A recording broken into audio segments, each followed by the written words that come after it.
One more chapter of Serafina and the Twisted Staff. This is chapter 45. Serafina clawed her way out of the wreckage. She leapt easily up onto a large rock and looked down at the pieces of the broken carriage, desperately searching for Braden.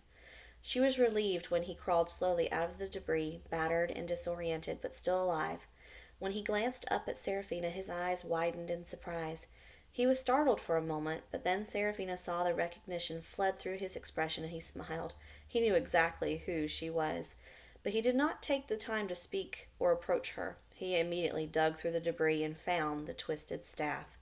"Braden, give that to me," Rowena said, her voice seething as she clambered from beneath the broken boards of the carriage. "We don't have to fight each other," she said. "Just like you said, we're friends. Join me and all this will be over." Braden gripped the staff at each end and slammed it over his knee, but it did not bend or break. "You aren't strong enough to destroy it," Rowena said. She stepped toward him and slowly put out her hand. "Just give the staff to me, Braden, and we'll work together. I'll show you how to use it. We'll combine your powers with my powers, and we'll control everything in these mountains. No one will be able to stop us, not even the catamounts." Braden looked at her silently. "These aren't your people, Braden. You know that," Rowena said. "Haven't you felt the pull I'm talking about? You came to these mountains 2 years ago, and you've been searching ever since, but you won't find the home you're looking for at Biltmore." Rowena's lip curled a little bit. "It's filled with nothing but humans." Finally, Braden turned. It looked like he was going to simply walk away from her. "Braden, I'm warning you one last time," Rowena said, her voice rising. But at that moment Braden stopped. Now it seemed as if he was going to turn toward her, but he lowered his arm and then hurled the staff way up into the sky. Rowena frowned, looking both annoyed and perplexed by his action. "You know it's going to come back down," she said condescendingly. But Braden just smiled and gave a long whistling call. "Not necessarily," he said. At that moment something came swooping in across the darkened sky. "What is that?" Rowena snapped in surprise. "What are you doing?" "Just a friend of mine," Braden said. "No wire." The peregrine falcon came in high, but then tilted and rolled. She reached out and grabbed the twisted staff out of mid-air with her talons. Then, with several quick flaps of her wings, Kess propelled herself upward. She seemed to drift across the moonlit sky almost effortlessly. "Bring that bird back here right now, Braden!" Rowena shouted. "Do you know what you've done?" "Yes, I think I do," Braden said, nodding as he turned from the falcon and looked at Rowena.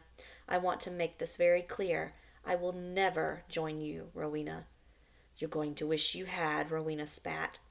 But as the staff became more and more distant in the talons of the falcon, two of the wolfhounds emerged slowly from the trees, their hearts no longer twisted by its controlling power. The wolfhounds stalked toward Rowena, their heads low and their eyes filled with menace as they bared their teeth and growled. "No," she ordered them, facing them uncertainly, thrusting her bare hands toward them. "No, stop! Get out of here!" But they did not go, and they did not stop. "You're free now! Go!" she shouted at them. Beasts of their own will, they continued to move toward her. They were, indeed, free. The dogs leapt upon her. Her shouts turned to screams. She writhed and fought. One bit her leg, the other her side. Serafina leapt into the battle to help the wolfhounds fight her. But at that very instant there was a blur of sight and sound, and Rowena disappeared from between the two dogs. A barn owl flapped up into the sky. Serafina pulled back in surprise, startled by what she'd just seen. She suddenly remembered the first night she saw Uriah in the forest. She'd assumed that the owl had been his familiar, his eyes and ears of the forest, but it had been Rowena. He had passed her the shape-shifting staff that very night. And now Rowena was flying straight toward the peregrine falcon. Serafina thought it was strange that Kess wasn't flying high and fast like a falcon could. She was flying low and slow down the length of the French Broad River, along an edge of jagged cliffs. Was the weight of the staff too much for her to carry, or did she have something else on her mind? Then Serafina saw something that turned her heart cold. The gray-bearded man in the long weather-beaten coat emerged from the trees at the top of the distant hill. She could see his black silhouette in the moonlight. Serafina felt the hackles on the back of her neck rise up, the air pulling into her chest. It was Uriah. He'd finally come. The conjurer saw the peregrine falcon carrying his twisted staff away, and the barn owl coming up behind the falcon in close pursuit. Suddenly, Serafina understood. She burst into a run, sprinting as fast as she could through the forest toward the cliffs that ran along the river. She knew exactly what Uriah was going to do next, and where she needed to be when it happened. Wesa had told her that Uriah had learned the dark arts during his travels in the old world, and she remembered thinking that Uriah's call to the owl a few nights before had been filled not just with the sense of alliance she expected, but a dark and horrible love. And now she'd seen Rowena turn into an owl just like Uriah. Rowena wasn't just the demon he'd sent into Biltmore to find its weakness.